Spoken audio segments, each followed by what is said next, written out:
আসসালামু আলাইকুম প্রিয় শিক্ষার্থীরা, জাগরিকের নতুন একটি ক্লাসে তোমাদের স্বাগত। শিক্ষার্থীরা, আজকের এই ক্লাসে আমি আলোচনা করব তৃতীয় শ্রেণী বাংলাদেশ ও বিশ্ব পরিচয় এ বইয়ের 46 নম্বর পৃষ্ঠারের কাজগুলো।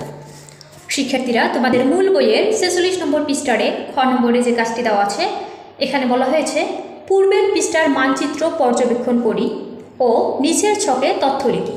শিক্ষার্থীরা, পূর্বের পৃষ্ঠায় যে আমরা একটি মানচিত্র দেখেছিলাম, এই মানচিত্রের কথা বলা হয়েছে।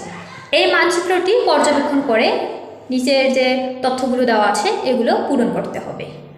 তো শিক্ষার্থীরা, আমি এই তথ্যগুলো দিয়ে এই ফাঁকা জায়গাগুলো পূরণ করে রেখেছি। চলো এখন তোমরা সেগুলো দেখে নেবে। শিক্ষার্থীরা, এখানে প্রথমেই বলা আছে এশিয়া ও ইউরোপের উপরে অবস্থিত মহাসাগর। শিক্ষার্থীরা, এশিয়া এবং ইউরোপ মহাদেশের উপরে যে একটি মহাসাগর অবস্থিত তার নাম হচ্ছে আর্কটিক। আমরা এখানে আর্কটিক লিখেছি। এরপরে এশিয়ার নিচে অবস্থিত মহাসাগর, এশিয়ার নিচে একটি মহাসাগর অবস্থিত রয়েছে যার নাম হচ্ছে ভারত মহাসাগর। আমরা এখানে ভারত লিখেছি।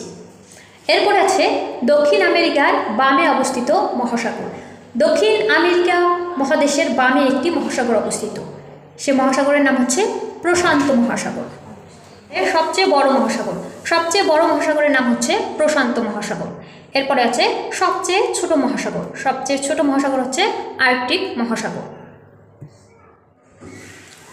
তো শিক্ষার্থীরা, আমরা খ নম্বরের কাজ শেষ করলাম। এরপর গ নম্বরে দেখো কি দেওয়া আছে। নিচে দেওয়া তালিকা থেকে মহাদেশ ও মহাসাগরের নাম খুঁজে বের করে ছকে তালিকা তৈরি করি। শিক্ষার্থীরা, এখানে তালিকা দেওয়া আছে। এখান থেকে এই যে বেশ কয়েকটি নাম দেওয়া আছে, এখানে মহাসাগর এবং মহাদেশের নাম দেওয়া আছে।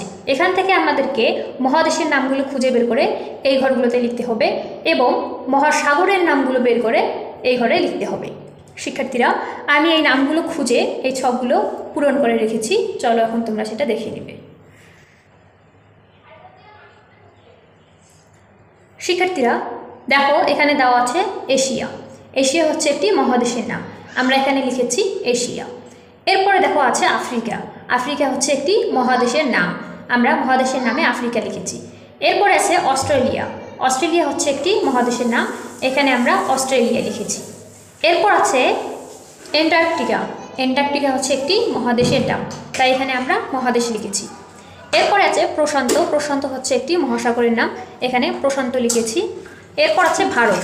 ভারত হচ্ছে একটি মহাসাগরের নাম, এখানে আমরা মহাসাগরের স্থানে ভারত লিখেছি। এরপর আছে আটলান্টিক। আটলান্টিক হচ্ছে একটা মহাসাগরের নাম, আমরা মহাসাগরের জায়গায় আটলান্টিক লিখেছি।